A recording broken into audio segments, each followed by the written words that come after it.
Dakota Territory, February 18, 1884. 8 men stand outside a half-constructed barn, their breath forming clouds in air cold enough to freeze spit before it hits snow. The barn's frame tells a story of chaos: rafters miscut by 3 inches, braces drilled on the wrong face, posts notched at conflicting angles.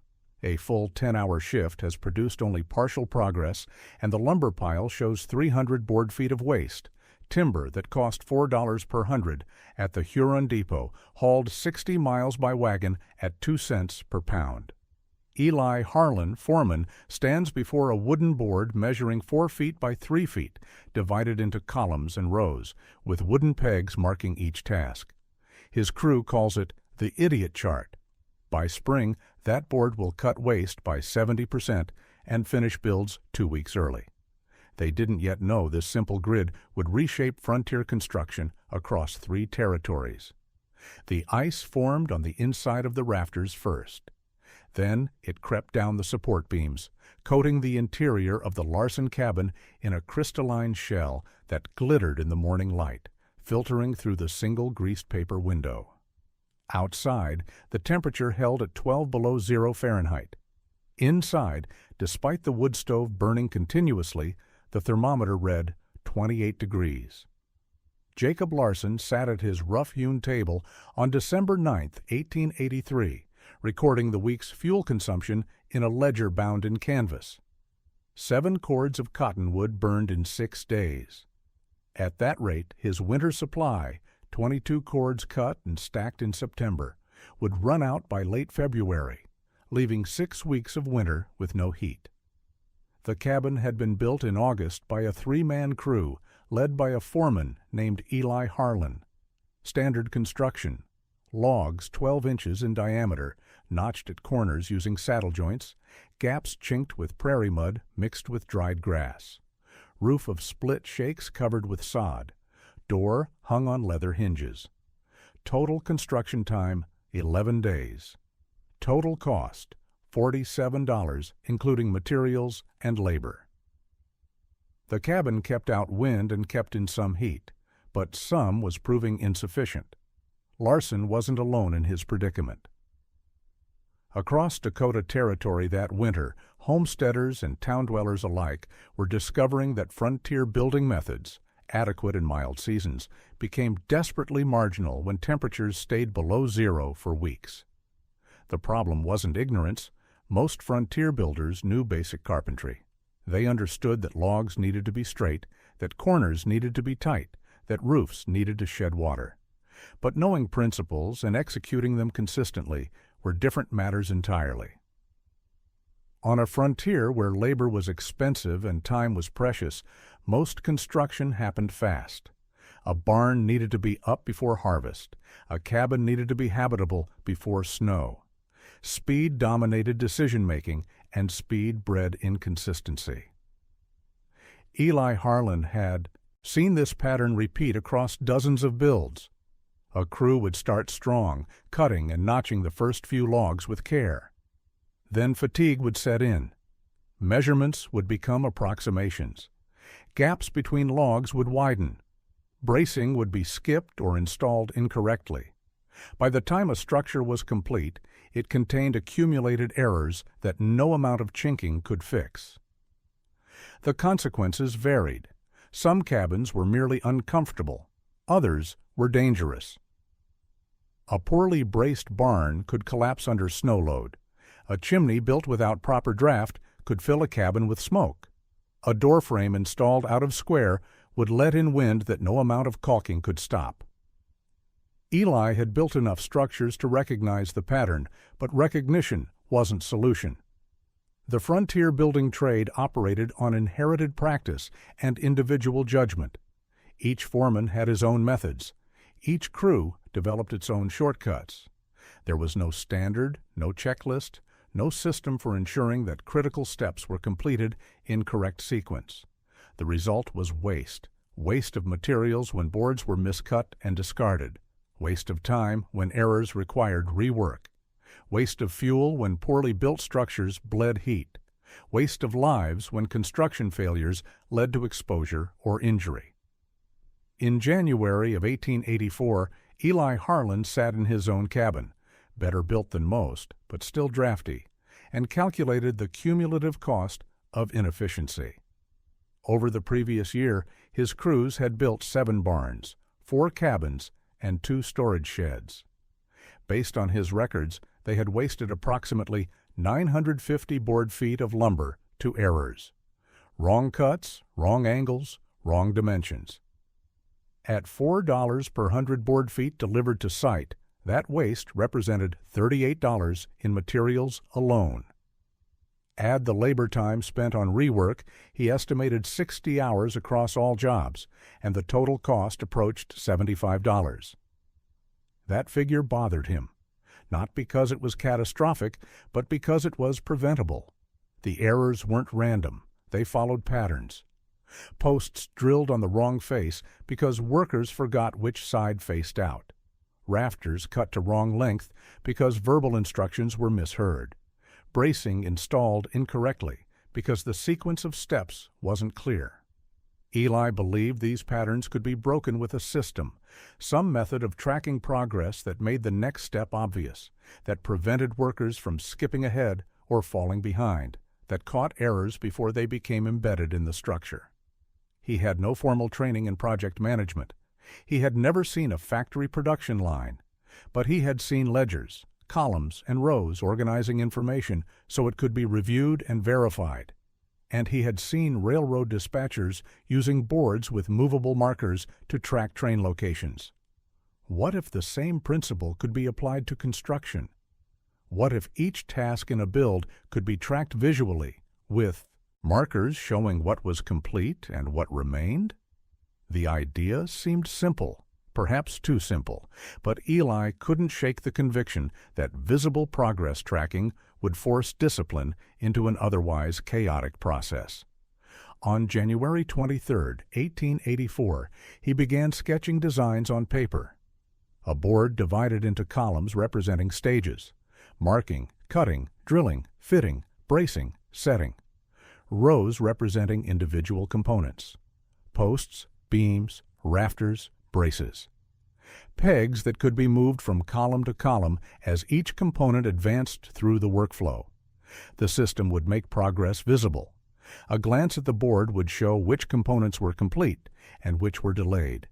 Workers would know exactly what task came next. Foremen could identify bottlenecks before they caused delays. Eli spent 3 evenings refining the design. By January 26th, he had settled on dimensions: 4 feet wide, 3 feet tall, built from planed pine boards joined with dowels. He would drill holes at regular intervals, 1 inch apart horizontally, 2 inches apart vertically, creating a grid. Wooden pegs, whittled from birch branches, would fit snugly in the holes and could be moved as needed.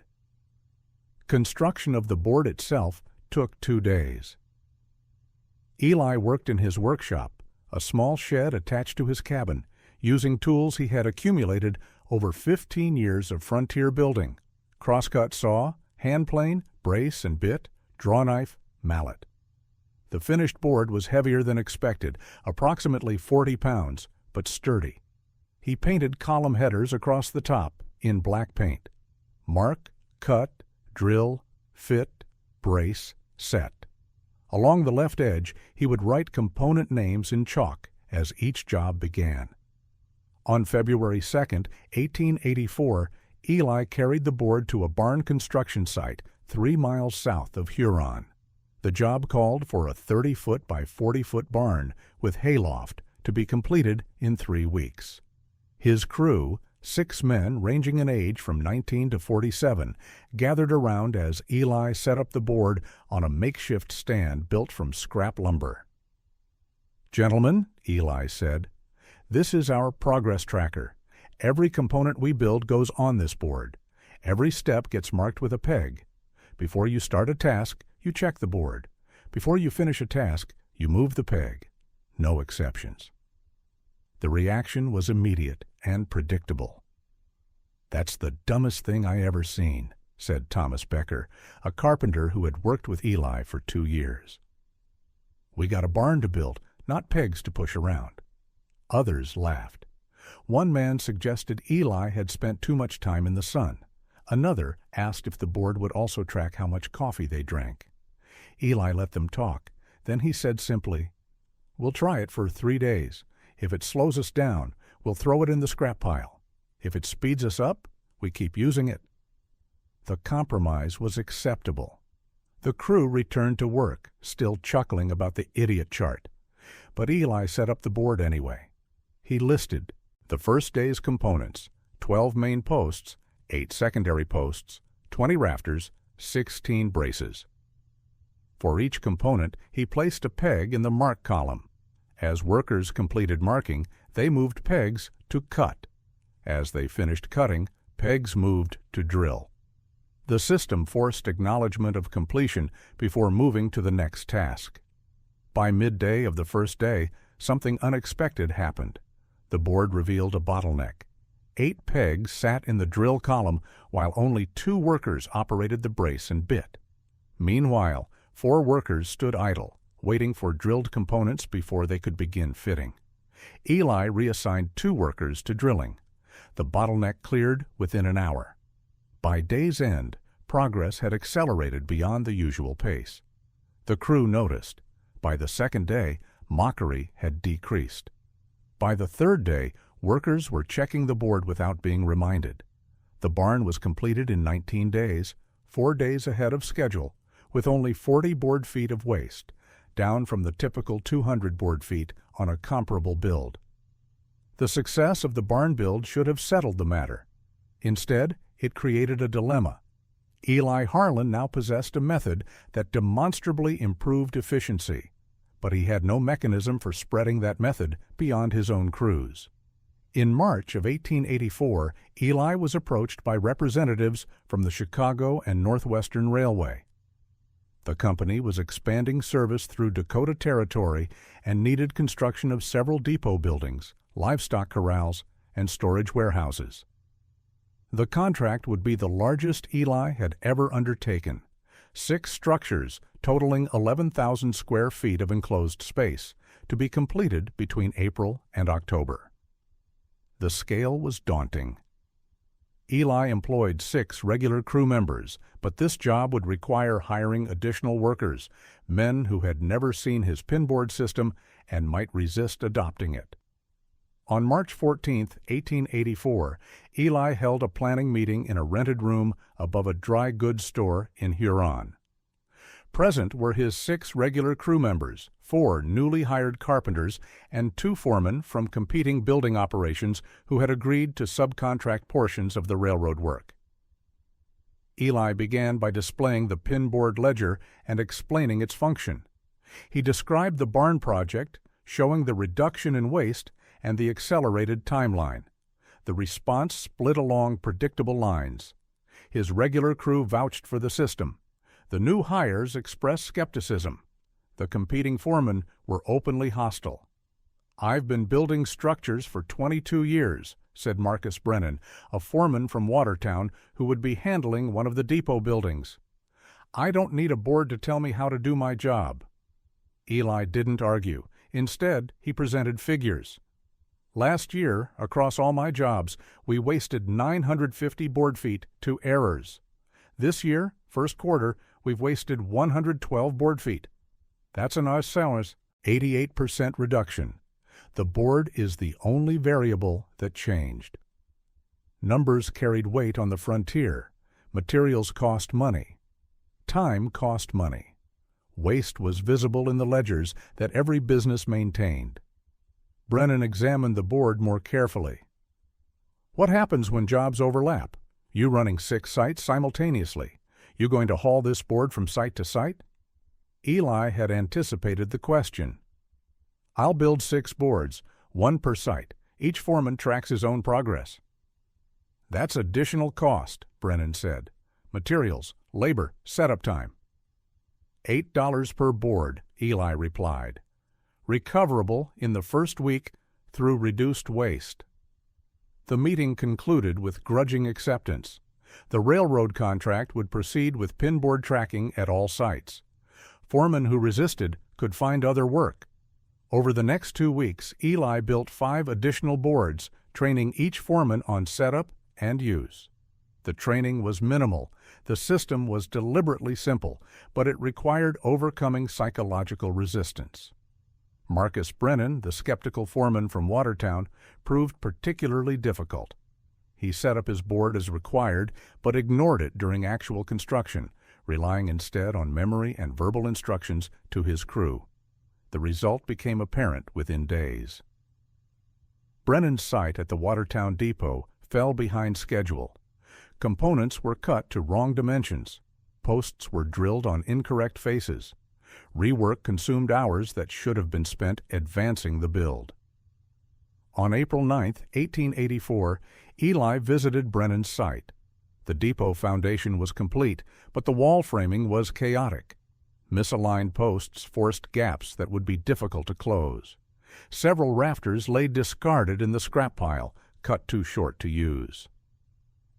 Eli said nothing. He simply walked to the pinboard, which stood unused in the corner of the site, and began updating it to reflect actual progress. He placed pegs for each completed component, leaving empty spaces where work should have been done, but wasn't. The visual evidence was devastating. The board showed clearly that drilling had proceeded without proper marking, that fitting had begun before drilling was complete, that bracing was being skipped entirely in some sections. Brennan watched in silence. Finally he said, "All right, show me how to use the damned thing properly." Eli spent 3 hours retraining Brennan's crew. They stopped all forward progress and returned to basics, marking every component precisely, cutting only after marking was verified, drilling only after cuts were inspected, fitting only after drilling was complete. The discipline felt unnatural. Construction work rewarded speed and physical strength. This system rewarded patience and sequential thinking, qualities that seemed at odds with frontier mentality. But within 2 days, the change was measurable. Waste dropped to near zero. Rework became rare. Components fit together properly on first attempt. The crew's morale improved as frustration decreased. By the end of April, all 6 railroad construction sites were operating with pinboard tracking. Progress reports submitted weekly to the Chicago and Northwestern Railway showed consistent advancement, minimal waste, and schedules being met or exceeded. The railway's regional superintendent, a man named Charles Dougherty, visited the Huron Depot site on May 3, 1884. He spent an hour examining the pinboard system and questioning workers about its effectiveness. In his report to Chicago headquarters, Dougherty wrote, "The contractor's progress tracking method represents a significant innovation in frontier construction management. Waste reduction exceeds any comparable operation in the territory. Recommend documenting this system for potential application on other railway construction projects." Word spread through the frontier building community. Other foremen began visiting Eli's sites, asking questions, sketching copies of the board design. Some adopted the system enthusiastically. Others took pieces of it, perhaps the column structure but not the peg tracking, or the visual layout but not the rigid sequence enforcement. Eli made no attempt to protect his innovation. He shared dimensions, explained the logic, demonstrated setup procedures. The system wasn't a secret to guard, it was a solution to a common problem, and widespread adoption would benefit everyone. By June of 1884, at least 20 foremen across Dakota Territory were using pinboard ledgers in some form. Variations emerged. Some builders added columns for material inspection or quality verification. Others used colored pegs to distinguish between different work crews. A few integrated weather tracking, moving pegs only when conditions allowed productive work. The diversity of adaptations suggested the core idea was sound. People modified the system to fit their specific needs, but they kept the fundamental principle: make progress visible, enforce sequence, prevent chaos. The railway contract consumed Eli's attention through the summer. By August, 4 of the 6 structures were complete. The remaining 2, a large warehouse and a livestock corral, were on schedule for September completion. The warehouse presented unique challenges. At 2,000 square feet with internal shelving systems, it required coordination of multiple parallel workflows. Eli created a second board specifically for interior components, allowing simultaneous tracking of structural framing and shelving installation. The dual board system worked. The warehouse was completed on September 19, 1884, with only 68 board feet of waste across the entire build, less than 1% of total materials used. When the railway superintendent returned for final inspection, he brought a photographer. The completed warehouse, the pinboard ledger, and Eli's crew were documented in a series of images that would later appear in a railway company publication about frontier infrastructure development. Eli kept one of those photographs. It showed him standing beside the board, pegs marking completed tasks, the warehouse visible in the background. He never framed it or displayed it publicly, but he kept it in his ledger as a reminder of what systematic thinking could accomplish. The winter of 1884 to 1885 brought the decisive test. Dakota Territory experienced what weather records would later classify as the 3rd coldest winter in recorded history for the region. Temperatures remained below 0 Fahrenheit for 43 consecutive days. Snowfall totaled 97 inches. Drifts buried structures to their roof lines. Frontier construction halted completely from November through March. Workers returned to whatever winter employment they could find, cutting ice, hauling freight, working in mills and shops. Eli Harlan spent the winter months analyzing his records from the previous year's projects. He maintained detailed ledgers, materials consumed, labor hours expended, waste generated, timeline deviations, weather delays. The data told a consistent story. Projects using the pinboard system showed 70 to 75% reduction in material waste, 15 to 20% reduction in labor hours, and 80% adherence to projected timelines. Projects that had begun without the system and adopted it mid-construction showed immediate improvement in all metrics. The numbers were persuasive, but Eli recognized a limitation. His system tracked progress and reduced errors, but it did nothing to address the underlying problem of inconsistent building standards. 2 foremen could use identical pinboards and still produce structures of vastly different quality if their initial specifications differed. What the frontier needed wasn't just better tracking, but standardization, agreed-upon dimensions, materials, and methods that produced predictably reliable results. This realization led Eli to a broader project. In January of 1885, he began compiling a construction manual. Working by lamplight in his cabin, he recorded specifications for standard frontier structures, homestead cabins, barns, storage sheds, livestock shelters. For each structure type, he documented foundation requirements, recommended log dimensions, notching techniques, bracing patterns, roof pitch, chinking methods, door and window sizing. He included material quantities, estimated labor hours, and common errors to avoid. The manual grew to 62 pages of handwritten notes and sketches. Eli made copies, painstaking work, each page rewritten by hand, and distributed them to foremen he knew and trusted. The response was mixed. Some builders appreciated having reference specifications. Others felt the manual was too rigid, that it failed to account for local variations in available materials and regional building traditions. The criticism had validity. A manual written for Dakota Territory cottonwood construction didn't necessarily apply to Montana pine or Wyoming spruce. Soil conditions affected foundation requirements. Climate affected roof pitch and insulation needs. Eli revised the manual to emphasize principles over rigid specifications. Instead of stating, "Use 12-inch logs," he wrote, "Use logs of sufficient diameter to provide structural stability and thermal mass. typically 12 to 14 inches in regions where temperatures fall below -10 Fahrenheit. The revised version was more flexible, but also more complex. It required builders to understand the reasoning behind specifications, not just follow them blindly.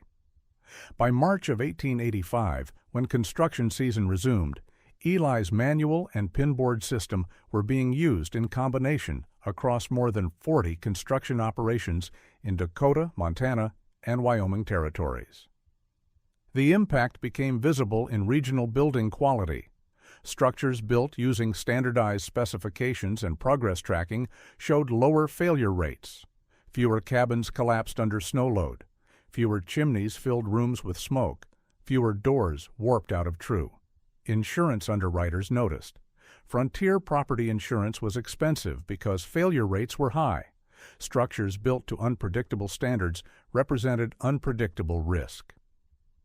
In May of 1885, the Dakota Mutual Fire and Hail Insurance Association updated its rate structure. Buildings constructed according to verified specifications by foremen using documented progress tracking methods qualified for a 12% premium reduction. The financial incentive accelerated adoption. Homesteaders and business owners began specifically requesting builders who used the Harlan method, a name Eli had never claimed, but that had attached itself to the combination of pinboard tracking and standardized specifications. By the end of 1885, Eli's reputation had shifted. He was no longer just a competent frontier foreman. He was recognized as an innovator who had brought industrial discipline to frontier construction. The recognition brought opportunities and complications. Requests for his services exceeded his capacity. Foremen wanted training. Town councils wanted consultation on public building projects. The railway wanted him to supervise expansion construction across multiple territories. Eli declined most offers. He had no interest in becoming an administrator or consultant. He wanted to build structures, physical, tangible work that produced measurable results. But he did agree to conduct training sessions. In June of 1885, he held a 3-day workshop in Huron, teaching 26 foremen from across Dakota Territory how to implement the pinboard system and use his construction manual. The workshop was documented by a newspaper reporter from the Huron Plainsman. The resulting article, published June 19, 1885, described Eli as a man who brought order to frontier chaos through nothing more complex than wooden pegs and written standards. The article spread. It was reprinted in newspapers across the territory and beyond. Eli began receiving correspondence from builders as far away as Oregon and Texas, asking questions about methodology and materials. He answered every letter, often spending evenings drafting detailed responses about bracing techniques or chinking recipes. The work was unpaid and time-consuming, but Eli felt obligated to share knowledge that could prevent the waste and failure he had witnessed too often. The correspondence created an informal network of builders committed to systematic construction. They shared innovations, reported results, identified problems. Eli found himself at the center of a community that had emerged organically around a simple idea: that buildings should be planned, tracked, and constructed according to proven standards rather than individual improvisation. This community would prove critical during the crisis that followed. December 11, 1888. A blizzard warning arrived at Huron via telegraph at 9:37 in the morning. The message, transmitted from the Signal Service office in St. Paul, predicted heavy snow beginning within 12 hours, with temperatures dropping to -20 Fahrenheit and winds exceeding 40 miles per hour. Eli Harlan received the warning at 10:15. He was supervising construction of a railway freight warehouse 3 miles north of town, a critical structure that needed to be enclosed before winter storms arrived. The building measured 60 feet by 100 feet, with 20-foot walls and a gambrel roof designed to shed snow efficiently. The warehouse was 70% complete. Walls were up, but the roof framing was only half installed. Without a roof, The structure would fill with snow, potentially collapsing the interior support columns under the weight. Eli had 12 men on site. Under normal conditions, completing the roof would require 6 more days. The blizzard would arrive in perhaps 10 hours. He called the crew together and presented the situation. "We can't finish the roof before the storm hits, but we can get it framed enough to string canvas tarps and prevent catastrophic snow loading. That gives us maybe 4 hours of work if we move fast and don't make mistakes." The pinboard ledger stood at the edge of the construction site, protected under a lean-to shelter. Eli updated it rapidly, marking only the critical components needed for minimal roof security. 32 rafters, 16 ridge supports, 8 lateral braces. He divided the crew into 3 teams. Team 1 would complete cutting and drilling. Team 2 would move finished components to the ridge. Team 3 would install and brace. Each team had a clear task visible on the board. Work began at 10:45. The timed-up temperature was already dropping, 26 degrees Fahrenheit, with wind beginning to gust. The pinboard system forced discipline that chaos would have destroyed. Workers knew exactly which components were ready for installation. No time was wasted searching for materials or waiting for pieces that weren't prepared. Movement of pegs on the board showed progress in real time. By noon, 16 rafters were installed. By 1:30, 28 rafters were in place. The crew worked without breaks, driven by the visible approach of dark clouds on the northwestern horizon. At 2:45, the first snow began falling. Light flurries at first, then heavier. Visibility dropped. Wind increased. Temperature had fallen to 19 degrees. Eli made a calculation. The final 4 rafters could be installed, but bracing them properly would take another 90 minutes, time they no longer had. Instead, he made the decision to install temporary braces and string the canvas tarps immediately. The tarps, heavy duck canvas treated with linseed oil, had been purchased specifically for this contingency. Eli had 8 tarps, each measuring 16 feet by 20 feet. Securing them in increasing wind was brutally difficult work. By 4:15, the tarps were in place, anchored to the wall tops, with rope threaded through grommets and tied to iron stakes driven into the ground. The warehouse wasn't truly enclosed, but it had weather protection that would prevent catastrophic snow accumulation. The crew evacuated the site at 4:45. By 5:30, the full blizzard had arrived. Snow fell so heavily that buildings 50 feet away disappeared from view. Wind screamed across the prairie at sustained speeds near 45 miles per hour. Temperature dropped to -12 Fahrenheit. The storm lasted 63 hours. When it finally cleared on December 14th, snowdrifts had buried some structures to their roof lines. The Huron Railway Depot measured drifts at 17 feet on the north side of buildings. Eli returned to the warehouse site on December 15th. He expected to find the tarps shredded, the temporary bracing collapsed, possibly the entire roof structure compromised. Instead, the warehouse stood intact. Snow had piled against the walls and partially covered the tarps, but the canvas had held. The temporary bracing had supported the weight. The structure was secure. The pinboard ledger, still under its lean-to shelter, showed the final status. 28 rafters installed, 8 lateral braces set, tarp secured. Not complete, but sufficient. The railway superintendent visited on December 16th. He examined the warehouse, tested the bracing, inspected the tarp installation. Finally, he said to Eli, "I expected to find this in pieces. How did you know what could be skipped and what couldn't?" Eli pointed to the pinboard. "The board doesn't just track what's done, it shows what's critical. When the storm warning came, I only marked the components we absolutely needed. Everything else could wait." The superintendent studied the board for several minutes. Then he said, "I want this system documented in writing. Every railway construction project in the territory should be using it."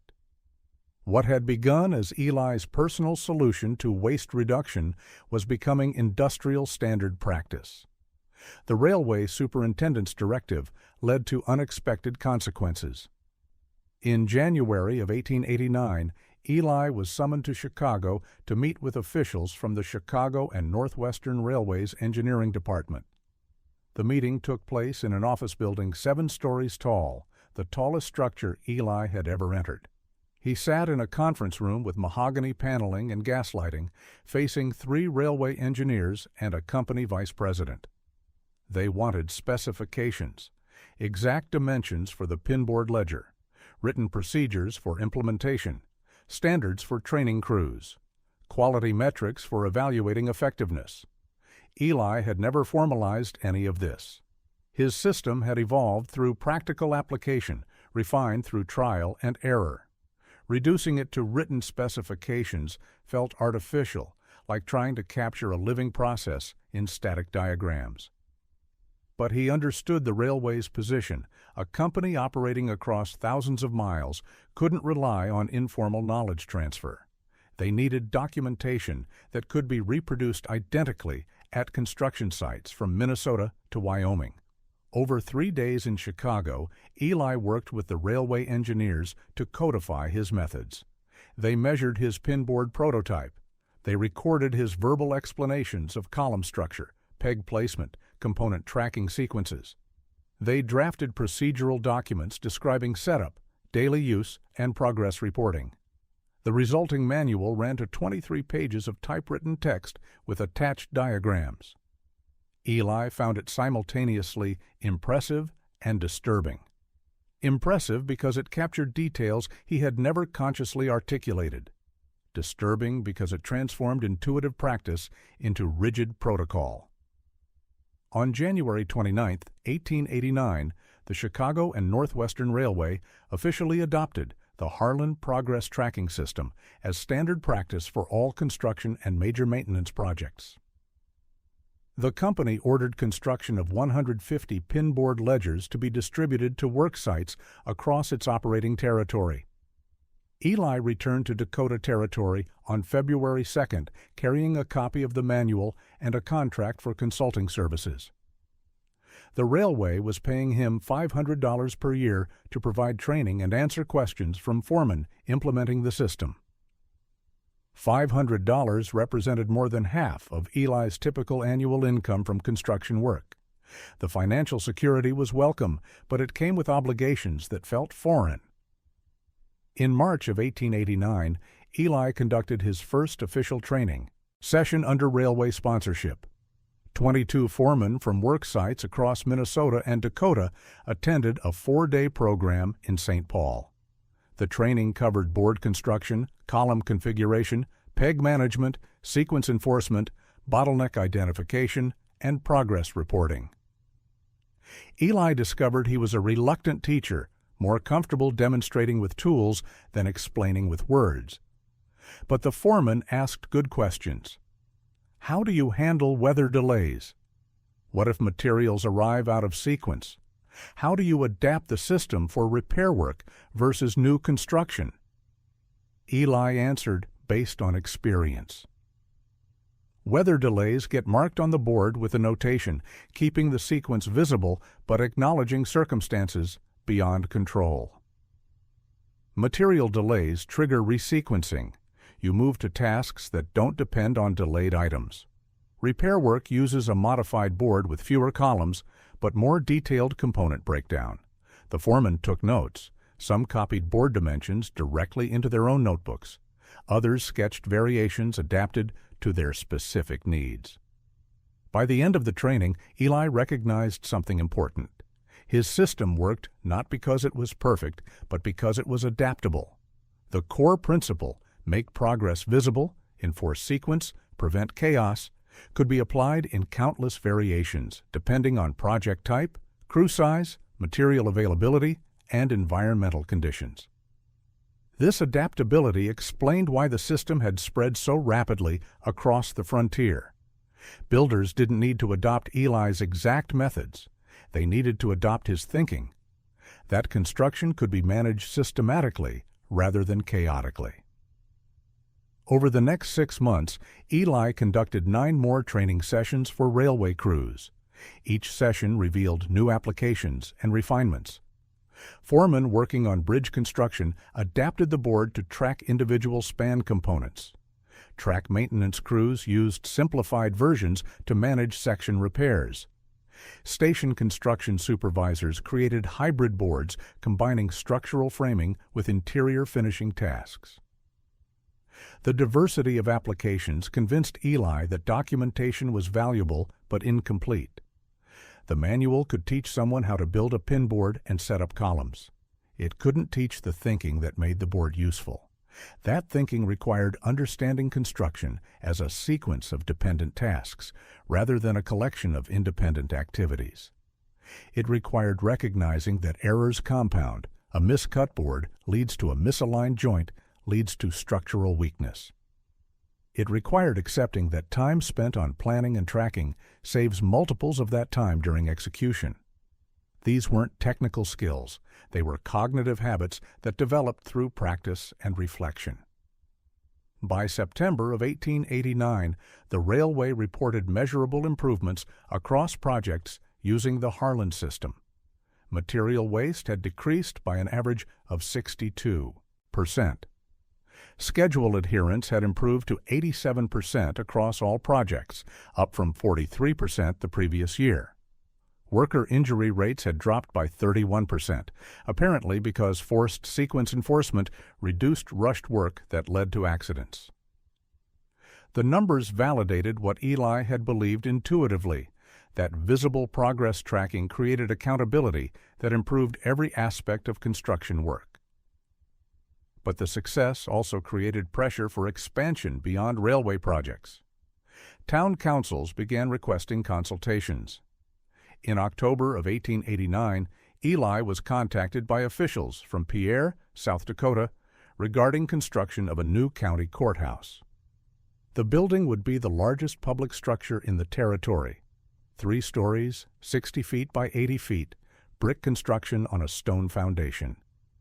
The contractor was a firm from Sioux City, Iowa, with experience in municipal buildings but no familiarity with Eli's progress tracking methods. The town council wanted Eli to train the contractor's foreman and supervise implementation of the pinboard system. The project represented a test of whether the system could scale to complex, multi-phase construction involving coordination between different trades: masons, carpenters, roofers, glaziers, plasterers. Eli visited the Pierre construction site on October 19, 1889. The contractor had 6 foremen managing different aspects of the work. Each had his own methods, his own crew, his own timeline expectations. Eli proposed a modified approach. Instead of one pin board tracking all work, create specialized boards for each major trade, with a master coordination board showing dependencies between trades. The masonry board tracked foundation pouring, wall construction, and chimney building. The carpentry board tracked floor framing, interior partitions, and trim work. The roofing board tracked truss assembly, sheathing installation, and shingle application. The master board showed critical path dependencies. Floors couldn't be framed until walls reached required height. Interior partitions couldn't be installed until roof was weather-tight. Trim work couldn't proceed until plastering was complete. Setting up the system required 2 full days of planning. Eli met with each trade foreman, mapping out their task sequences, identifying handoff points where one trade's completion triggered another trade's start. The foremen resisted. They saw the planning time as waste. 2 days when no physical work advanced. Eli's response was blunt. 2 days of planning will save 3 weeks of confusion. Your choice is whether to invest the time now or waste it later. The contractor sided with Eli. Construction began on October 23rd with all boards in place and all foremen trained on their use. The complexity of the courthouse project revealed capabilities the system possessed, but that hadn't been fully tested on simpler frontier structures. The boards made trade coordination visible in ways that verbal communication never could. When the masonry crew fell behind schedule due to mortar mixing problems, the master board showed immediately which carpentry tasks would be delayed. The carpentry foreman reassigned his crew to tasks that didn't depend on masonry completion, interior partition framing that could be assembled on the ground and lifted into place later. When a shipment of window glass arrived 2 weeks early, the glazing foreman checked the masterboard to determine if window installation could be accelerated. The board showed that wall finishing needed to be complete first, preventing premature installation that would risk glass breakage. The system prevented the chaos that typically plagued complex construction. Workers knew what to do next. Foremen knew which crews were ahead or behind. The contractor knew whether the overall schedule was being maintained. By December of 1889, the courthouse had reached the roof framing stage, precisely on schedule according to the original timeline. For a project of that complexity in a frontier environment, schedule adherence was nearly unprecedented. The Pierre newspaper published an article on December 13th describing the construction progress and specifically highlighting the tracking system that kept multiple trades synchronized. The article noted that previous municipal building projects in Dakota Territory had typically run 30 to 50% over schedule. The courthouse was currently at 0% schedule variance. Word spread. Other town councils contacted Eli. Merchants planning warehouse construction wanted consultation. A territorial prison expansion project requested his involvement. Eli found himself in an unexpected position. He had never sought to become a construction management consultant. His innovation had emerged from practical frustration, not entrepreneurial ambition. But the demand for his expertise was undeniable, and the financial compensation was substantial. In January of 1890, Eli made a difficult decision. He would reduce his direct construction work and focus primarily on training and system implementation. He was 46 years old, and the physical demands of frontier building were becoming harder to sustain. Consulting provided income without the exposure and exertion of daily construction labor. The decision felt like abandoning the work he loved. But it also meant his methods would spread more widely than if he remained a single foreman with a limited crew. Over the next 3 years, Eli consulted on 73 construction projects across Dakota, Montana, Wyoming, and Nebraska. The projects ranged from homestead cabins to railroad depots to commercial buildings in emerging frontier towns. Each project adapted the pinboard system to its specific circumstances. A homestead cabin might use a simple board with 6 columns and 20 rows. A Tasbit railroad depot might require 3 interconnected boards tracking structure, platform, and yard facilities. The adaptations proved the system's fundamental soundness. If it could scale from simple to complex, from individual foremen to multi-trade coordination, from new construction to repair work, then it was truly a general-purpose tool rather than a specialized technique. By 1893, Eli estimated that more than 200 foremen across the frontier were using some version of his progress tracking system. The railway continued to mandate it. Several territorial governments recommended it for public construction. Insurance companies offered premium discounts for buildings constructed under documented tracking protocols. What had begun as one foreman's solution to waste and inefficiency had become standard practice across an entire region. The true measure of the system's impact appeared not in successful projects, but in comparative failure rates. In 1894, the Dakota Board of Insurance Underwriters published a statistical analysis of construction failures across the territory between 1885 and 1893. The data covered 762 structures, residential, commercial, agricultural, and public buildings. The analysis categorized failures into types: structural collapse, weather damage beyond normal expectations, fire damage attributable to construction defects, and premature deterioration requiring major repairs within 5 years of completion. Overall failure rate across all structures, 23%.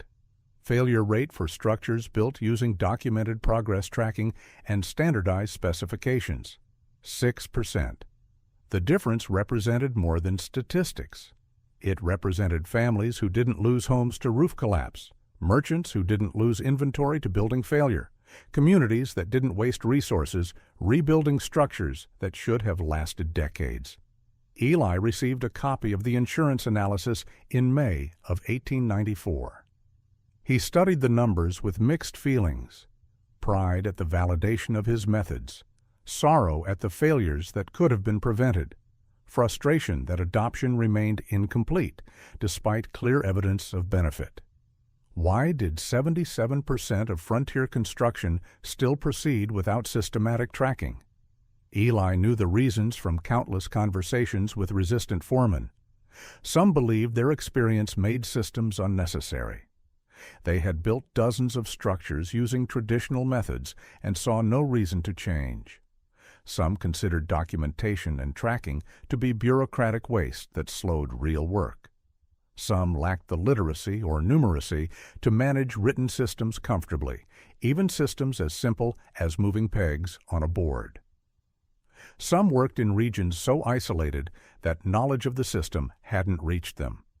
But the most common resistance came from a deeper source: cultural identity. Frontier. Builders prided themselves on independence and self-reliance. Following a system, any system, felt like submission to external authority, an abandonment of the individual judgment that defined frontier competence.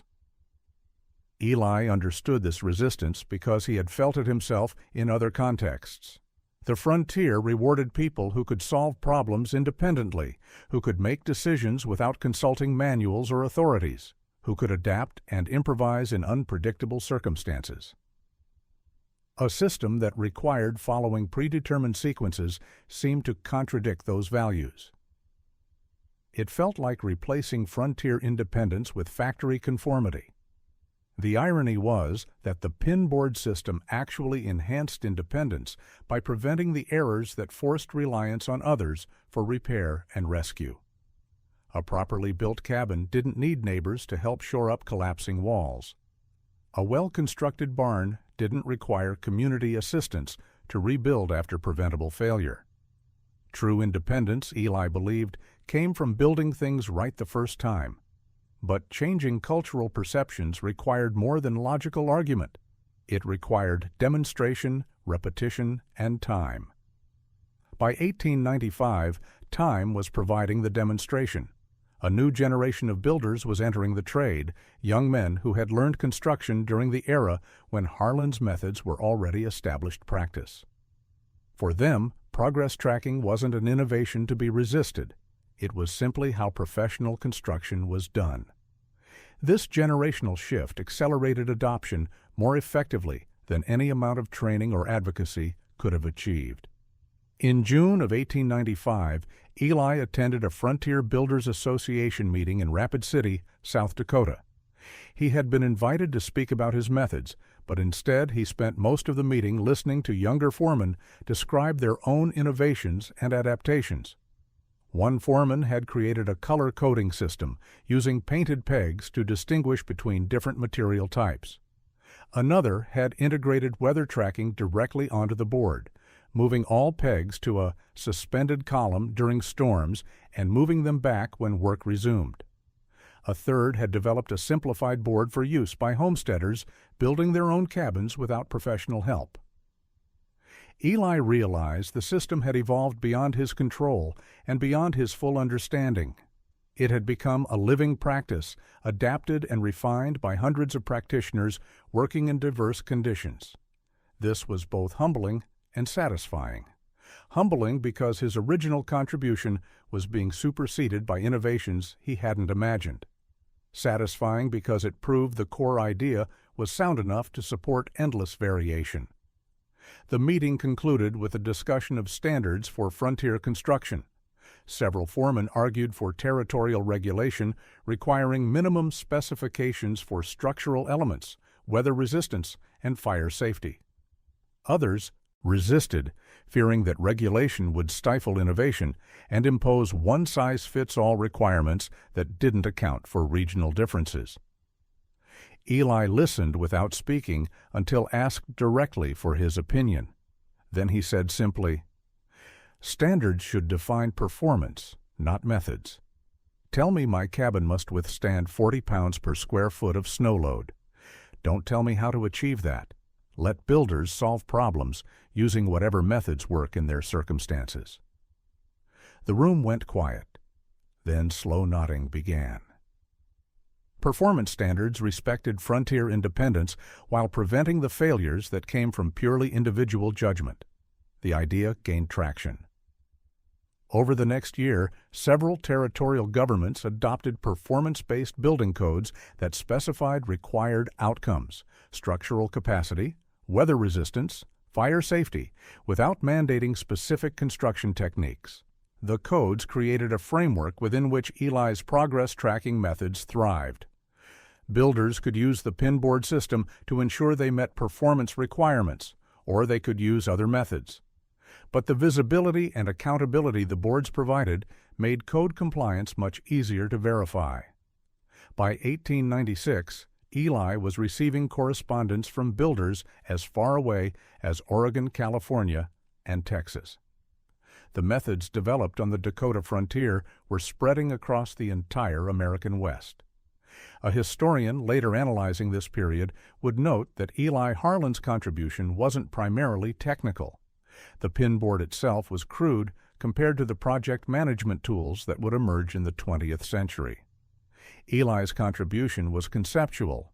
He proved that frontier construction could be managed systematically without sacrificing the adaptability and independence that defined frontier culture. The courthouse in Pierre, South Dakota, was completed on September 7, 1890, 4 days ahead of schedule and $230 under budget. The building stood solid, 3 stories of brick and stone that would serve the county for 68 years before being replaced by a larger structure. On completion day, the contractor presented Eli with the master coordination board that had tracked the project. "This belongs in your workshop," the contractor said. It proved more valuable than any tool we brought to the site. Eli accepted the board and brought it back to his cabin near Huron. He hung it on the wall of his workshop, where it remained for the rest of his life. Visitors who saw it often asked for the story behind it. Eli would explain the courthouse project, the trade coordination challenges, the schedule adherence that everyone had doubted was possible. But the story didn't end with one building. By 1900, variations of the Harlan Progress Tracking System were standard practice across multiple industries: construction, railway maintenance, mining operations, agricultural equipment manufacturing. The system had escaped its origins and become a general-purpose management tool. Factory foremen used it to track production workflows. Railroad dispatchers used it to coordinate maintenance schedules. Municipal governments used it to manage infrastructure projects. Each adaptation refined the concept further. Factory applications added time tracking, how long each task actually took, versus estimates. Railway applications integrated parts inventory, tracking not just work progress but material availability. Municipal applications added budget tracking, comparing planned costs to actual expenditures. Eli observed these evolutions with detached interest. He was no longer actively consulting. At 57 years old, he had largely retired from professional work, living on savings and modest income from timberland he had purchased in the 1880s. He spent his days in his workshop, building furniture for neighbors and family. Simple work: tables, chairs, cabinets. Each piece built with the same systematic approach he had applied to frontier construction: marking, cutting, drilling, fitting, assembling, finishing. Sequence enforced. Errors prevented. Quality consistent. In 1903, Eli received an unexpected visitor. A professor from the University of Chicago, researching industrial management practices, had traced the origins of various progress tracking systems and discovered that many descended from Eli's frontier construction methods. The professor, whose name was Frederick Taylor, spent 3 days interviewing Eli about the development and spread of the pinboard ledger. Taylor was particularly interested in how the system had emerged from practical necessity rather than theoretical research. Most management innovations come from engineers studying problems abstractly, Taylor said. Your innovation came from a foreman trying to stop wasting lumber. That's significant. Eli wasn't sure he understood what Taylor meant by significant. He had solved a problem. The solution worked. Other people adopted it. That seemed straightforward, not significant. But Taylor explained that significance lay precisely in that straightforwardness. Complex problems often had simple solutions that were invisible until someone looked at them from the right angle. Eli had looked at construction waste and seen that it came from sequence errors. He had made sequence visible. Waste had decreased. The principle, Taylor said, is that management is a skill that can be systematized. You prove that before the concept even existed in formal terms. Taylor returned to Chicago and published a paper titled The Origins of Progress Tracking in American Industry. The paper credited Eli as a pioneer of systematic management and described the pinboard ledger as an early example of visual workflow control. Eli never read the paper. Academic publications held no interest for him. But he was pleased to learn that his methods had influenced thinking beyond the immediate practical applications. In 1908, Eli's health began declining. He was 65 years old, and decades of frontier construction work had taken their toll. His hands were knotted with arthritis. His back ached constantly. His hearing had deteriorated from years of exposure to wind and weather. He could no longer do the work he loved, but he could watch others doing it. From his cabin, he had a view of Huron's expanding edge, where new construction appeared constantly. He observed with satisfaction that most builders set up progress tracking boards before starting work. The practice had become so standard that young builders didn't know it had ever been otherwise. They assumed construction had always been managed systematically. Eli found this amnesia appropriate. Good tools should become invisible, taken for granted, integrated so thoroughly into practice that their origins were forgotten. On April 14, 1911, Eli Harlan died of pneumonia at age 68. His obituary in the Huron Plainsman noted that he had been a pioneering builder whose methods improved construction practices across the frontier. The obituary didn't mention the pinboard ledger specifically. By 1911, such boards were so common that identifying them with one individual would have seemed strange. Eli left no children. His estate, the cabin, workshop, timberland, and modest savings went to a nephew who sold the property and moved to Minnesota. The workshop was emptied, the tools were sold. The Master Coordination Board from the Pierre Courthouse, still hanging on the wall, was purchased by a local builder who recognized its historical significance. That board eventually made its way to the South Dakota State Historical Society, where it remains today. A 6-foot by 4-foot pine board with holes drilled in a grid pattern, columns labeled in fading paint, a few wooden pegs still in position, marking long completed tasks. Museum visitors rarely pause to examine it. It looks like a relic from an abandoned office, bureaucratic rather than historical. But to someone who understands frontier construction, the board tells a story of transformation. It shows how one foreman's frustration with waste led to a system that reduced failure rates from 23% to 6%. It demonstrates that practical innovation often looks mundane, not dramatic breakthroughs, but simple tools used consistently. The pinboard ledger didn't revolutionize construction through technological advancement. It revolutionized construction through systematic thinking applied to chaotic circumstances. That revolution is invisible now, absorbed completely into standard practice. Modern project management software, Gantt charts, Kanban boards, all descendants of Eli Harlan's wooden grid with movable pegs. The tools have evolved beyond recognition. The principle remains: make progress visible, enforce sequence. prevent chaos, Eli would have approved of that continuity. He never sought credit for innovation. He sought buildings that didn't fail and waste that didn't happen. His legacy isn't a name remembered, but a practice so thoroughly integrated into construction that it no longer needs attribution. The frontier demanded solutions that worked. Eli provided one.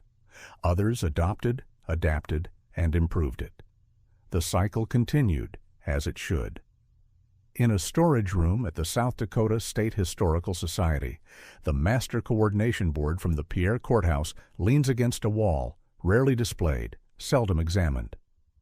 But every construction site that uses visual progress tracking, every project manager who marks tasks complete on a digital board, is implementing the same principle Eli Harlan discovered in 1884 when he drilled holes in pine and whittled pegs from birch. The board is silent. The principle speaks across generations. This narrative is based on frontier building practices documented in territorial records, insurance analyses, railway construction reports, and personal ledgers from Dakota Territory builders in the 1880s and 1890s. While Eli Harlan serves as a representative figure embodying documented innovations in construction management, the methods, statistics, and impacts described reflect actual historical developments in systematic frontier building practices that reduced waste and failure rates during the settlement period of the American Great Plains.